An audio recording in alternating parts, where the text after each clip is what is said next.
Hello everyone, welcome back to Class of Physics by Deepak sir. Today we will discussion about electric potential due to point charge.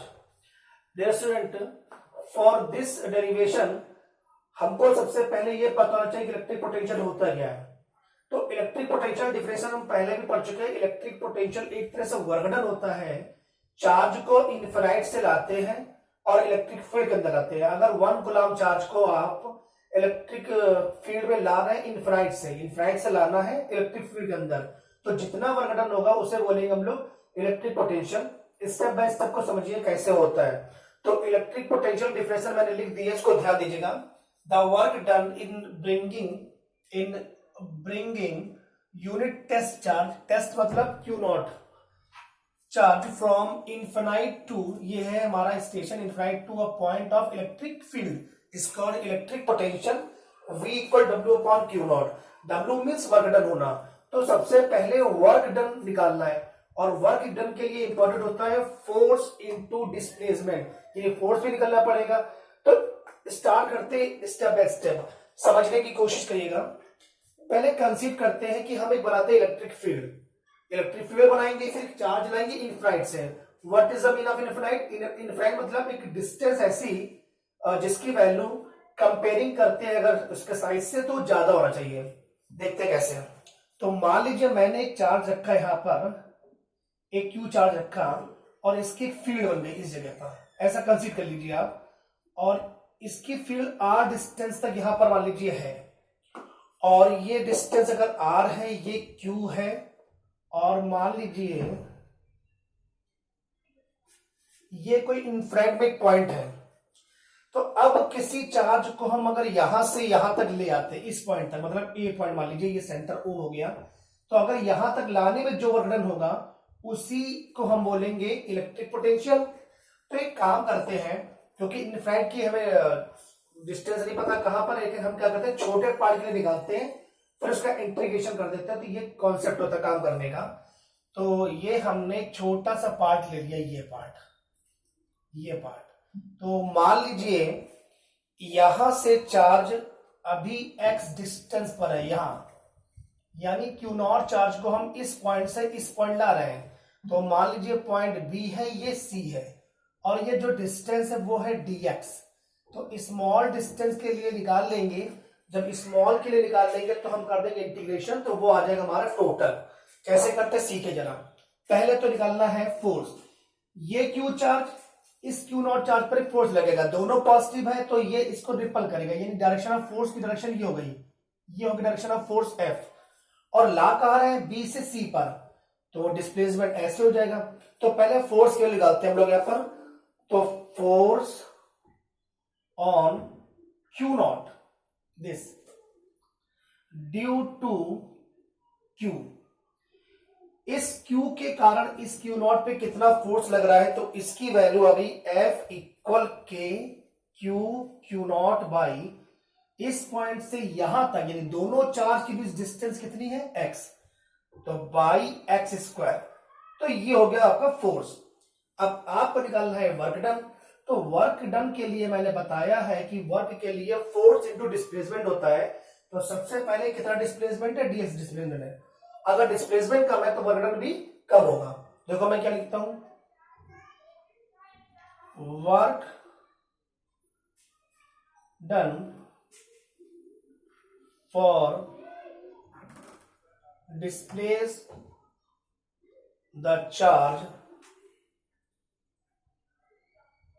From B to C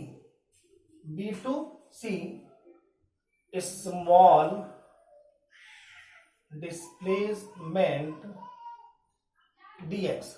तो B to C ला रहे हैं, कितना displacement cover करेगा? dx। Displacement अगर कम है तो work done भी हमारा कितना होगा? कम होगा। तो फॉर्मूला होता है W equal to F into x, मगर ये dx से तो ये dw हो जाएगा। D फॉर हम लोग मतलब कैलकुलस पर जाएंगे तो वहां इंटीग्रेशन डिफरेंशियल दो टर्म होते हैं, तो आप लोग उस पर थोड़ा सा ध्यान देना, ये सब चीजें पढ़ाई जाती है मैथ में। तो dw equal to F into dx। अब क्योंकि ये स्केलर क्वांटिटी तो मैंने डॉट लगा दिया, ठीक। ये दोनों वेक्टर क्वांटिटी है और ये जो वर्क डन है ये स्केलर क्वांटिटी है, तो इसलिए कौन सा प्रोडक्ट हो गया? स्केलर प्रोडक्ट हो गया। फॉर्मूला होता है A dot B equal to A B cos theta, तो एफ dx cos थीटा। अब गौर से देखिए डिस्प्लेसमेंट यहां हो रहा है, यानी dx यहां आ रहा है और फोर्स वहां लग रहा है, तो दोनों की एंगल कितना, ये इधर, फोर्स की डायरेक्शन इधर है राइट साइड और डिस्प्लेसमेंट लेफ्ट जा रहा है, तो दोनों के बीच एंगल कितना 180 डिग्री। देखिए अपोजिट है, ये इधर, अगर दोनों डायरेक्शन अपोजिट होता है तो एंगल होता है 180 डिग्री। तो अब ये आ गया 180 डिग्री, तो 180 होता है -1, यानी माइनस का एफ dx, राइट। अब क्या करना है, मेरे पास छोटा सा वर्क डन आ गया है, अब निकालते हैं total work done. Then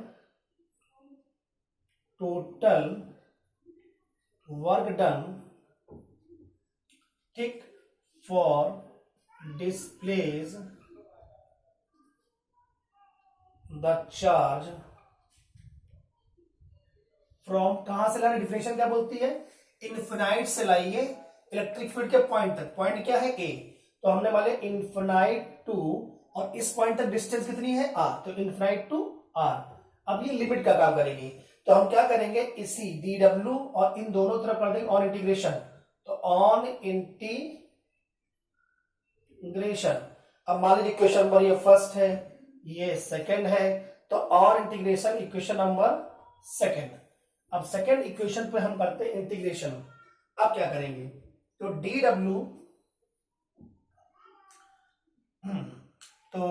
W, equal minus का एफ डी एक्स, इंटीग्रेशन कर दिया। हर बार वीडियो में जब इंटीग्रेशन करते हैं तो हर बार कुछ ना कुछ बताते हैं, लास्ट टाइम भी बताया था हमने कि डी डब्ल्यू का डब्ल्यू, डी एक्स का एक्स, डी टी का टी, तो डी डब्ल्यू का डब्ल्यू, ये इंटीग्रेशन पार्ट है। आप लोग इसको मैथ में फिर सीखे, नहीं आता है तो एक बार कमेंट करके बताइएगा तो मैं बताऊंगा आपको। तो डी डब्ल्यू का ये हो गया डब्ल्यू और ये माइनस, और एफ की वैल्यू कितनी लिखी है, के q not by x square, ये वैल्यू पुट करिए यहाँ पर, तो के क्यू नॉट कॉमन ले लिया क्योंकि ये कांस्टेंट वैल्यू है, और एक्स स्क्वायर को अंदर रखा, इंटीग्रेशन कर दिया उसका डीएक्स, ये तो 1/x स्क्वायर डीएक्स, इस पूरे की वैल्यू होती है, और लिमिट लगाइए कहां से कहां तक, इनफिनाइट से आर तक, इस पूरे की वैल्यू होती है -k(q0), ऐसे रखा था, और इसकी वैल्यू होती है इंटीग्रेशन में -1/x, तो -k(q0) ऐसे रहा, -1/x ऐसे आ गया, इसकी वैल्यू होती बच्चों इनफिनाइट, और ये हो गया r। अब ये माइनस बाहर ले आते हो तो माइनस माइनस कितना हो गया, प्लस हो गया k(q0). अब यहां पर बचा 1/x, लिमिट लगी इनफिनाइट टू r, इसे बोलते हैं अपर लिमिट, इसे बोलते हैं लोअर लिमिट। कॉन्सेप्ट होता है अपर माइनस लोअर, यानी जो अंदर वैल्यू होती है, इस वैल्यू में एक बार ये वाली वैल्यू रखते हैं, एक बार ये वाली, इसे बोलते हैं अपर, इसे बोलते हैं लोअर, यानी एक्स को रिप्लेस करके लिखेंगे एक बार आर, एक बार infinite, upper limit minus lower limit, minus कर देते हैं, तो W equal K q naught, तो 1/r माइनस 1/इन्फिनिटी। देखिए एक्स की जगह एक बार r, x infinity, upper limit minus lower limit, बस इन्फिनिट हट जाएगा, तो कितना k(q0/r). तो ये तो आया वर्क डन, मगर आपको निकालना क्या है, electric potential due to point charge. तो पोटेंशियल के लिए हमको पता है, we know that electric potential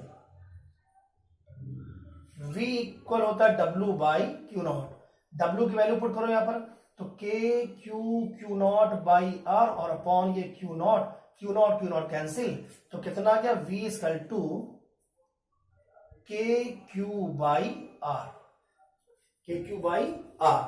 थोड़ा सा ऊपर लिख देते हैं ताकि समझ में आ जाए, तो V इक्वल हो जाएगा KQ/R, ठीक। अब इस k की वैल्यू को पता है, शुरू से बता रहे कूलम्ब ला 1/4πε0, तो चाहो तो वह वैल्यू लिख दीजिए आप, या इसको हम लिख सकते हैं v इक्वल 1/4πε0 KQ/R, ये आ गया आपका फॉर्मूला। ये जो k था ये टोटल कांस्टेंट है, इसकी पूरी वैल्यू होती 1/4πε0। तो आप लोग इसको देखिएगा, कोई डाउट हो तुरंत पूछेगा, फिर से बता रहे एक बार आपको, एक चार्ज रखा है यहाँ पर, इसने एक फील्ड मेंटेन करी, इलेक्ट्रिक फील्ड यहाँ बन चुकी है। अब एक चार्ज लिया इनफाइनाइट से आएगा, कौन सा charge, Q not. Q not क्यों, क्योंकि टेस्टिंग हो रही है इस पर, तो टेस्ट चार्ज। चार्ज को लाए कहां से, इनफाइनाइट से यहां तक लाने में जो वर्क डन होगा उसे बोलेंगे इलेक्ट्रिक पोटेंशियल। वर्क डन के लिए मुझे चाहिए क्या, फोर्स इनटू डिस्प्लेसमेंट। तो जब चार्ज लाएंगे तो हमने क्या करना है कि एक छोटा सा सेगमेंट ले लीजिए, बी टू सी वैल्यू ले लिया अपने। तो मान लो वो डीएक्स वैल्यू चलता है, तो डीएक्स वैल्यू चलेगा तो डिस्प्लेसमेंट भी कम होगा, सॉरी डिस्प्लेसमेंट कम है तो वर्क डन भी कम होगा। तो बी टू सी लाए हैं, तो बी टू सी लाने पर वर्क डन हुआ ये, फोर्स कितना लग रहा था निकाल चुके थे, वैल्यू पुट करिए, सोल्यूशन करा, कैलकुलेशन किया, आ जाएगा। थैंक यू सो मच बच्चों।